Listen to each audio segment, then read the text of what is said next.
Student, मैं doctor अर्चना पटेल, सहायक प्राध्यापक इतिहास, Pentium point technical college Rewa से आज इस ऑनलाइन वीडियो लेक्चर में मैं फिर से आपके सामने उपस्थित हो रही हूँ।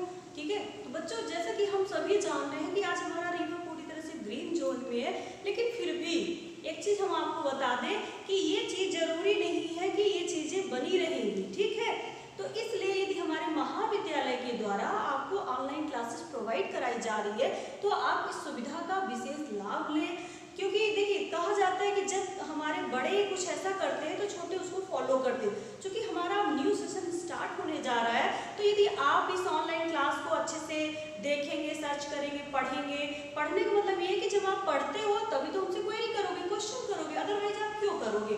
ठीक है, तो जब आप पढ़ोगे, देखोगे तो कहीं ना कहीं आपके जो जूनियर जो अब आने वाले हैं तो वो इस चीज़ को समझेंगे और वो भी इसमें आगे की ओर बढ़ेंगे। ठीक है, तो बच्चों बार बार मेरा यही आपसे अपील है, निवेदन है कि आप अपने घरों से ना निकलें, क्योंकि ग्रीन से ऑरेंज और ऑरेंज से रेड होने में समय नहीं लगता। क्योंकि जिस तरह से इस टाइम पे आप भी देख रहे हो कि हर जगह से, चाहे वो दिल्ली, बम्बई, महाराष्ट्र, सभी स्थानों से कौन आ रहे हैं, मजदूर आ रहे हैं। ठीक है, तो वो अपने साथ क्या ला रहे हैं, अपने साथ वो कहीं ना कहीं गलती से भी एक व्यक्ति भी, यदि गलती से भी एक भी व्यक्ति अब उस बीमारी को लेके आ गया तो सोचिए आपका ये जो ग्रीन जोन बना हुआ है रीवा, वो उसको प्रभावित होने में जरा भी टाइम नहीं लगेगा। अभी हमने जो एक क्लास में आपको साम्राज्यवाद के बारे में बताया, तो किस तरह से हमने बताया कि साम्राज्यवाद किस तरह से फैलता है, ठीक उसी तरह से उससे तेजी से ये जो वायरस है ये आपके बीच में फैलेगा और इसको फैलने में टाइम तनिक भी नहीं लगेगा। क्योंकि जितनी तेजी से लोग यहाँ इस टाइम पे आ रहे हैं, आप भी देख रहे हो,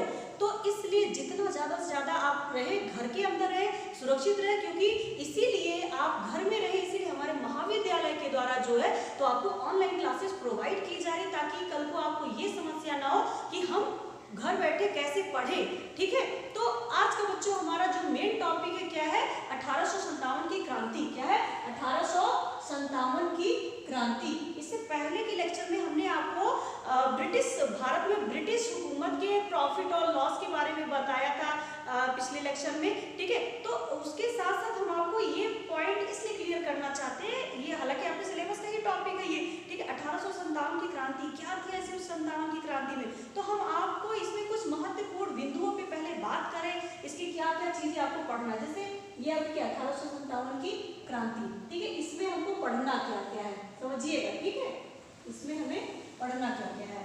आपको सबसे पहले हम आपको बता दें, हमको आपको 1857 का क्या है स्वरूप, एक पॉइंट हो गया आपका। ठीक, फिर इसके बाद है आपका कारण,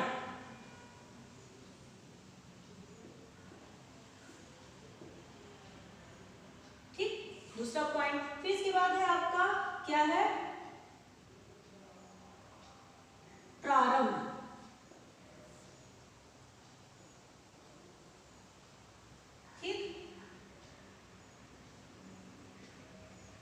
फिर इसके बाद है आपका विस्तार,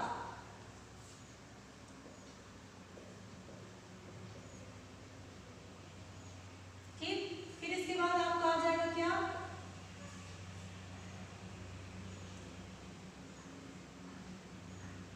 असफलता के कारण,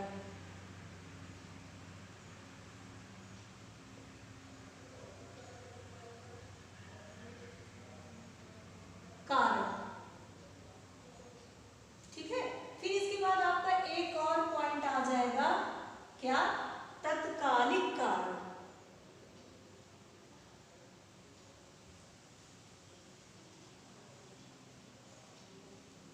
तत्कालिक कारण।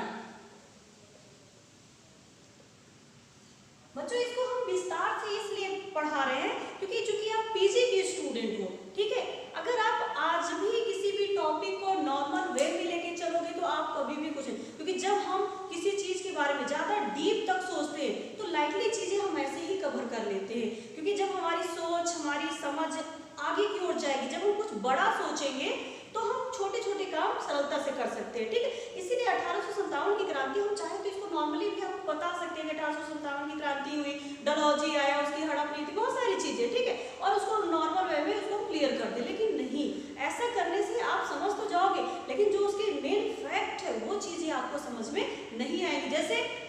स्वरूप, ठीक है, और इसके अलावा कारण, प्रारंभ, विस्तार, असफलता के कारण, तत्कालिक कारण के अलावा हम आपको इसके कुछ ऐसे बिंदुओं के बारे में बताएंगे जो 1857 की क्रांति के लिए बहुत ज्यादा महत्वपूर्ण है, ठीक है। तो बच्चों इसमें जो मेन महत्वपूर्ण क्या है, इसके जो मुख्य बिंदु हैं,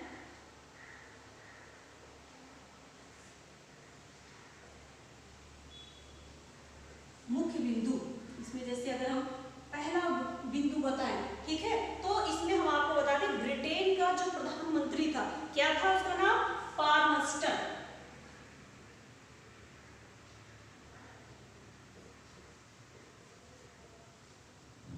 ये क्या था, 1857 की क्रांति के समय ये पार्मस्टन कौन था, वहां का ब्रिटेन का प्रधानमंत्री। ये क्वेश्चन आपके पीएससी और नेट में पूछा जाता है। ये तो क्वेश्चन आपके इसमें आता है कि 1857 की क्रांति क्या थी, कैसे थी, लेकिन हमको तो अब आगे का सोचना है ना, बड़ा सोचना है, अच्छा सोचना है, ताकि जब हम बेहतर सोचेंगे तो बेहतर ही करेंगे, ठीक है। तो यहाँ पास ये जो पार्मस्टन है, ये 1857 की क्रांति के समय क्या था, ब्रिटेन का प्रधानमंत्री था, ठीक है। दूसरा आपका महत्वपूर्ण पॉइंट क्या है, दूसरा क्या है, उस टाइम पे चूंकि 1857 की क्रांति चल रही थी, उस टाइम किसका शासन था, आपके मुगलों का शासन था। कौन था, मुगल वंश था उस टाइम पे भी, ठीक है। तो उस टाइम पे मुगल वंश का शासक कौन था, बहादुर शाह।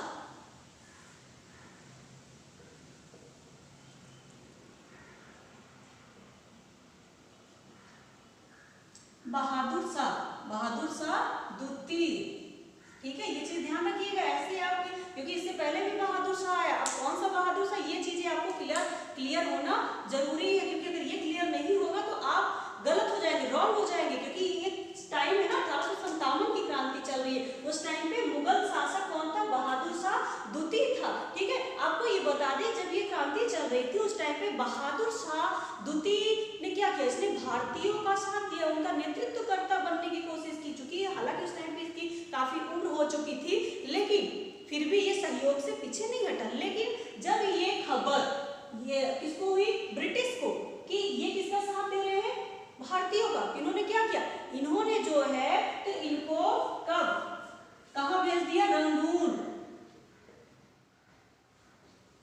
भेज दिया, ठीक है। और रंगून भेजने के बाद कब जो है तो 1862 में इनकी मृत्यु हो जाती, किसकी, बहादुर शाह द्वितीय की। और यहाँ से आपका अंत होता है मुगल वंश का। कभी कभी ये होता है कि ठीक है 1526 से मुगल वंश तो शुरू हो गया, लेकिन उसका अंत कब हुआ, तो 1862 में, सॉरी 1857 में ही जो है तो ये आखिरी मुगल शासक कौन था, बहादुर शाह द्वितीय, जिसको कहाँ इस क्रांति में इसने भाग लिया, इस कारण से इसको रंगून भेज दिया जाता है। और वहां जाने के बाद जो है तो 1862 में इसकी मुगल शासक ये क्या, अंतिम मुगल शासक है, ठीक है। बहादुर शाह द्वितीय अंतिम मुगल शासक है और इसकी क्या हो जाती है, मृत्यु हो जाती है। अब चूंकि बहादुर शाह की तो मृत्यु होगी, अब इसके बाद कौन आता है, इसके बाद इसका जो सेना नायक था, क्या, बख्त खां, क्या नाम है, बख्त खां। ये क्वेश्चन आता है कभी कभी बच्चों, नेट या पीसी में कभी भी आप खंगाल के देखिए, ऐसे क्वेश्चन आते हैं, ठीक है। तो आपको ये जानकारी के लिए बता दें कि ये जो बख्त खां था, वो इसके बाद जो है तो कौन संभालता है कमांड, नेतृत्व का बख्त खां संभालता है, ठीक है। तो ये चीजें आपको क्लियर हो गई, ठीक। अब हम अगले बिंदु पे आ जाते हैं, ये महत्वपूर्ण बिंदु है 1857 की क्रांति के लिए। अगला जो है तो इस क्रांति, ये जो यहाँ पर 1857 की क्रांति शुरू हो रही थी, उसमें जो है तो एक और मुख्य बिंदु क्या था, आपको बता दें,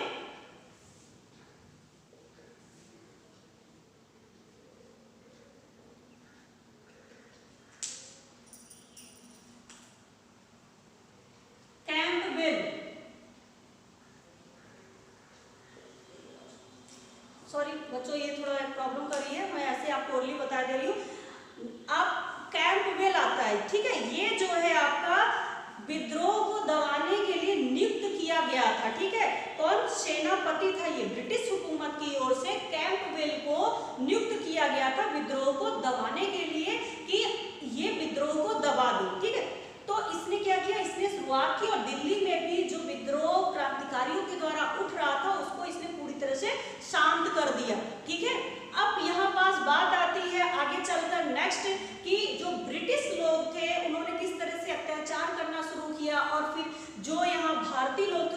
आंदोलन कैसे किया। उन्होंने जो है पूरा एक ग्रुप बनाया और आगे चलकर इन्होंने एक प्रचार और प्रसार करना शुरू कर दिया। क्या था वो कि कमल का फूल और रोटी, ठीक है, कमल का फूल और रोटी ये इनका प्रतीक चिन्ह था उस क्रांतिकारी आंदोलन को और अधिक भड़काने के लिए। अधिकतर आप देखते हो किसी भी चीज के लिए एक सिंबल होता है, प्रतीक चिन्ह होता है, जिसमें हम अपनी सारी चीजों को क्लियर करते हैं, मतलब ताकि हमारी उस बात को दूर तक पहुंचाया जा सके। तो यहाँ पास इन क्रांतिकारियों ने कमल और फूल साथ में रोटी का प्रतीक चिन्ह रखा ताकि ये क्रांति को और तेजी से फैला सके। तो बच्चों ये हो गया आपका क्या था मुख्य बिंदु। अब हम आ जाते हैं किसमें, स्वरूप में, कि स्वरूप क्या था। ठीक है, यहाँ पास ये हमने आपको बताया कि कैंपबेल था जो सेना नायक था, जिसने जो है तो क्या किया, सेना का भारतीय विद्रोह को दबाने का काम किया। ठीक है, तो कैंपबेल का नाम याद रखिएगा। फिर इसके बाद जो हम अब स्वरूप की बात करते हैं, अब स्वरूप की बात यदि हम करें तो देखा जाता है कि कहीं ना कहीं भारतीयों में ये चीजें और विदेशियों में ये चीजें कि वास्तविक 1857 का जो क्रांति था उसका कारण क्या था। 1857 की जो क्रांति हुई उसका कारण क्या था, किस कारण से 1857 की क्रांति हुई। यहाँ पास अभी भी इतिहासकारों में मतभेद है। भारतीय इतिहासकार कुछ कहते हैं, विदेशी इतिहासकार कुछ कहते हैं। जैसे कुछ में आपका अगर हम बात करें तो इसमें 1857 की क्रांति हुई, कारण क्या है, एक जो है तो विद्रोह था, दूसरा स्वतंत्रता था, तीसरा सैनिक कारण था। तो स्वरूप के अंतर्गत कोई ये कहता है कि स्वतंत्रता के लिए हुआ, कोई कहता है सैनिक गतिविधियों के लिए हुआ। तो यहाँ पास विभिन्न विचारकों के विभिन्न मत दिए हुए हैं। तो 1857 की जो क्रांति हुई उसका स्वरूप एग्जैक्ट एक मत नहीं है। वहां पास ब्रिटिश हुकूमत या विदेशी इतिहासकार इसको ये कहते हैं कि ये जो क्रांति हुई उसका मेन कारण क्या था, सैनिक गतिविधियां थी या हिंदू मुस्लिमों के द्वारा की गई गतिविधियां थी। तो ब्रिटिश हुकूमत तो ये कहती है, लेकिन भारतीय इसको ये नहीं मानते। भारतीय यहाँ पास ये जैसे वीडी सावरकर ने क्या कहा है कि जो 1857 की क्रांति स्वतंत्रता संग्राम की पहली क्रांति थी। क्या है, स्वतंत्रता संग्राम की पहली क्रांति है। कौन सी, 1857 की क्रांति। तो यहाँ पास भारतीय इतिहासकार की धारणा अलग है, विदेशी इतिहासकार की धारणा अलग है।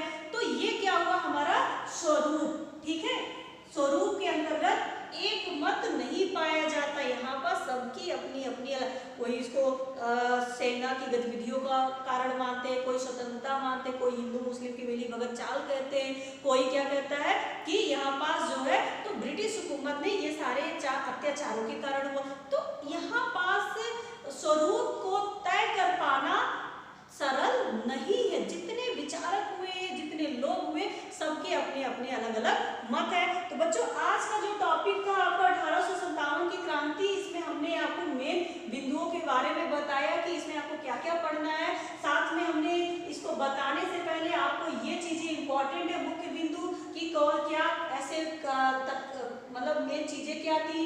अब स्वरूप भी हमने क्लियर किया। अब आपका अगला ये जो टॉपिक है कारण, इसको हम आपको कल के लेक्चर में डिलीवर करेंगे। तब तक के लिए आप हमारा अगला लेक्चर सुनिए, क्योंकि अभी जब तक आप इसको एक सीक्वेंस से नहीं समझेंगे तो सारी चीजें क्लियर नहीं होगी। इसलिए हमारा ये टॉपिक रहेगा कल के लेक्चर में, हम आप इसको 1857 की क्रांति के कारण, ये बहुत इंपॉर्टेंट टॉपिक है कारण, क्योंकि जब तक आप कारण नहीं जानोगे तो 1857 की क्रांति को नहीं समझ सकते हो। तो अगर आपको 1857 की क्रांति को समझना है अच्छे से भली भांति, तो आपको ये चीजें आपको आगे नेक्स्ट वीडियो में हम आपको सारी चीजें आपको बताएंगे। यानी कि कल का जो हमारा लेक्चर होगा उसमें हम आपको क्रांति के कारण के बारे में बताएंगे। तब तक के लिए आपको जो चीज इसमें समझ में नहीं आएगी आप हमसे ग्रुप के माध्यम से पूछ सकते हैं। और एक बार फिर से मैं आपसे ये अपील करती हूँ, रिक्वेस्ट है कि आप अपने घरों में रहिए। यदि हमारे महाविद्यालय के द्वारा आपको ये सुविधा प्रदान की जा रही है तो आप इस सुविधा का भरपूर लाभ उठाएं और इस अवसर को आपसे जुड़े हुए जो छात्र हैं उनको भी इस सुविधा के बारे में आप बताइए और उनको भी इस अवसर का लाभ दिलवाइए कि इस तरह की क्लासेस आपको भी प्रोवाइड कराई जा सकती है। तो आज के लिए मेरे बच्चों, प्यारे बच्चों, आज के लिए आपका ये जो टॉपिक है इसको आप कंप्लीट करिए। हम नेक्स्ट इसके टॉपिक के साथ आपको फिर से मिलते हैं कल। तब तक के लिए बहुत बहुत धन्यवाद आपको इस लेक्चर को सुनने के लिए। हम कल फिर मिलते हैं। Thank you so much.